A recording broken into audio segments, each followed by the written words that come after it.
2 years of classified development. Then, without warning, America's bomber fleet just doubled its next-generation capability overnight.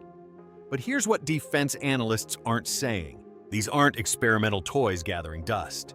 They're combat-ready, built to full production standards. And if the situation demands it, they could be armed and operational within weeks. The countdown just accelerated. Initial capability isn't 2029 anymore. We're looking at 2026, maybe 2027. The question stopped being if. Now it's how soon. The game-changing September flight. That morning wasn't just another routine test. When the second Raider lifted off from Air Force Plant 42, everything changed. The first aircraft, designated T-1, had been flying solo since November 2023. Nearly 2 years of testing boundaries, learning capabilities, pushing limits. But one bomber can only accomplish so much. Now there are two, and that transforms the entire program. The second aircraft, T-2, headed straight to Edwards Air Force Base, same destination as the first. But this arrival meant exponential growth.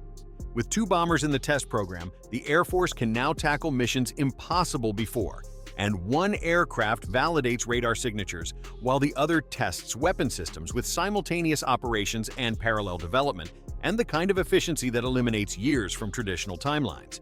Air Force Chief of Staff General David Alvin didn't sugarcoat it, and he called this a cornerstone of strategic nuclear modernization. The concurrent testing and production approach screams urgency, and this isn't normal procedure. The Air Force knows what's at stake. Production built different. Here's what separates this from every previous program and the B-21 throughout the old playbook. Traditional aircraft development meant building prototypes first with bare-bones airframes, just proving concepts work, and then years later, you'd manufacture production models with actual combat systems, and that gap between prototype and operational aircraft sometimes a decade. The B-21 obliterated that model, and these test aircraft are built to production standards with real mission systems, real stealth coatings, and real weapons integration.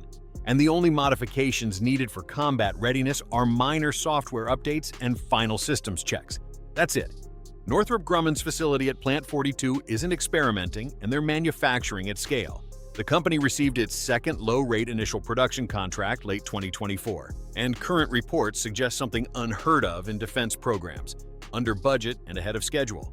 Read that twice. Under budget, ahead of schedule. How'd they pull it off? Digital engineering, and before placing a single rivet, before shaping the first panel, engineers built the entire aircraft virtually with thousands of simulations and millions of data points. And they identified problems before cutting metal, fixed issues before manufacturing parts, and the result was fewer surprises, fewer delays, and fewer cost overruns. The fleet grows. The Air Force currently operates 6 B-21s in various stages with 2 flying, T-1 and T-2, and 2 ground test articles. G-1 and G-2 and these airframes never leave the ground but remain critical for structural testing and systems integration, pushing components to failure so flying aircraft don't have to. And 2 more sit deep in production, expected to join the test fleet in 2026. That's 4 flying Raiders by next year and 4 aircraft conducting simultaneous test campaigns, and the capability multiplication isn't linear, it's exponential. Congress just allocated $4.5 billion in the reconciliation funding bill signed July 2025, and not spread over years, but available immediately for production acceleration, and the message from Capitol Hill couldn't scream louder. Build these bombers, build them fast, build them right. Fiscal year 2026. Budget adds another $10.3 billion to the program, with over $4 billion dedicated purely to scaling production. And Northrop Grumman's existing facilities can handle expansion without massive new factories, and just optimization with more workers, better processes, and increased output. Combat timeline collapses.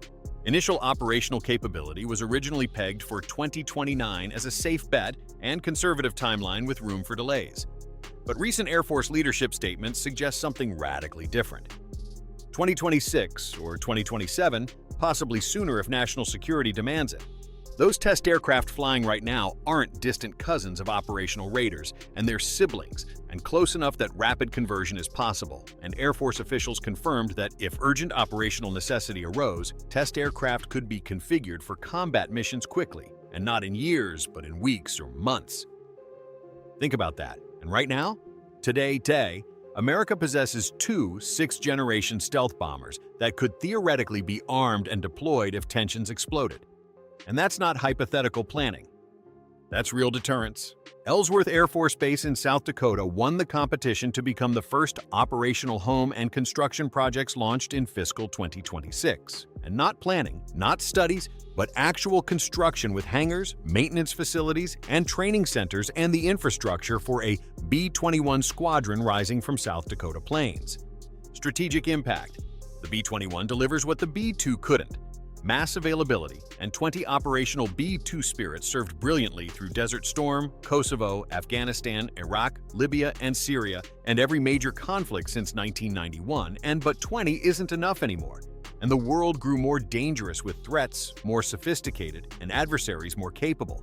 When you possess 100 or more stealth bombers, you maintain continuous presence and rotate squadrons and conduct multiple missions simultaneously and cover global theaters without exhausting the force. December 2022 estimates placed cost at approximately $700 million per aircraft, and the B-2 Spirit cost over $2 billion per plane, and the B-21 delivers superior capability for one-third the price, and digital engineering eliminated costly mistakes and mature technology choices avoided developmental risks. September 11, 2025 proved America's next-generation bomber force is arriving faster than anyone predicted, with 2 aircraft flying and 4 more by next year, an initial operational capability within 2 years and built on time, under budget, with capabilities adversaries can't match, and the shadow over Palmdale just became the future of American air power.